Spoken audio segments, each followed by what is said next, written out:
in the beginning of today's gospel, we note that the people in Jesus' time, they were right in observing and commenting upon the beauty of the temple. We hear remarks about these costly stones and votive offerings, that Herod had decorated and adorned this temple magnificently. And that's a good thing.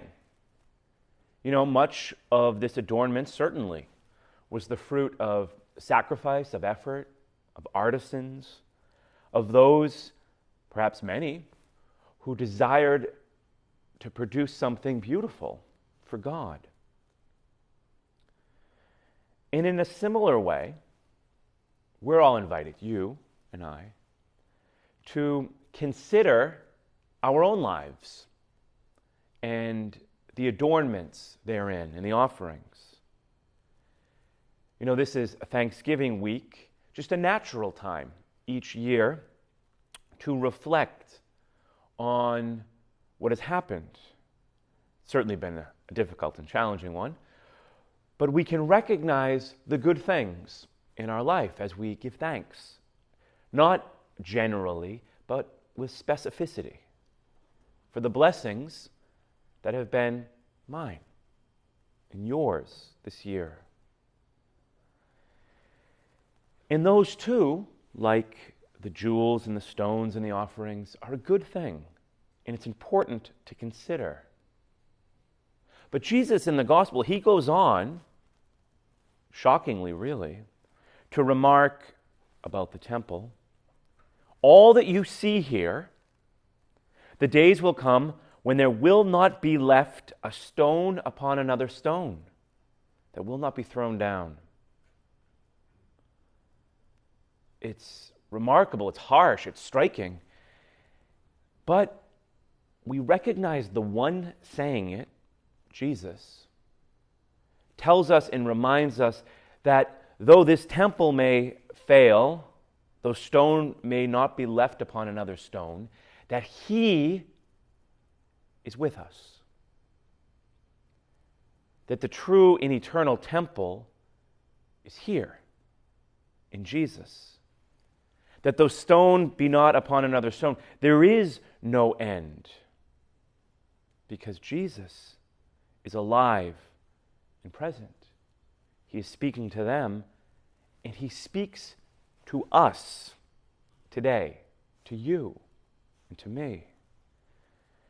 You know, as we recall our own lives and our own blessings, in so doing, what's happening, hopefully, is we're cultivating gratitude.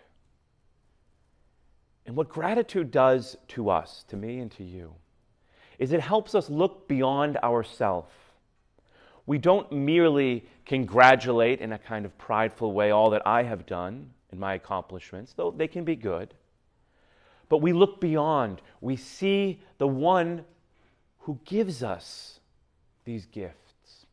We see the one, we see God, we see Jesus, who is present, who is with us. Because as he says in the gospel, the time will come, perhaps as a result of our own sinfulness, as we kind of dismantle the good things in our life, or even at our own death, when all of these things that we've amassed, all of these good things that we're grateful for, will fade away. But Jesus will not. His cross is eternal. His mercy and his grace are for you because he is faithful.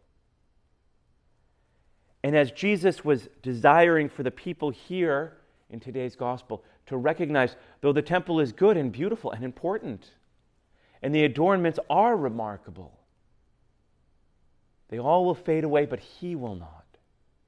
And all the wonderful and good things in our life are good and wonderful, and we're thankful and grateful, particularly on this Thursday. But even they will fade away, but he does not. Jesus is faithful. He never abandons you. He never forgets you or ignores you, and His mercy and His grace are for you. How do we know this? Because on the cross, He says, you are worth everything that you are worth dying for.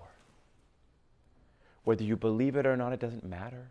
Whether you think you deserve it or not, it doesn't matter, because He is faithful. And so we turn to Him, we lean on Him, and we recognize because of this, because of Him, there's nothing we need be afraid of. There's nothing that can fill us with anxiety that overwhelms. There's nothing to be anxious about because we are not alone. Because Jesus, who is eternal, is here with you.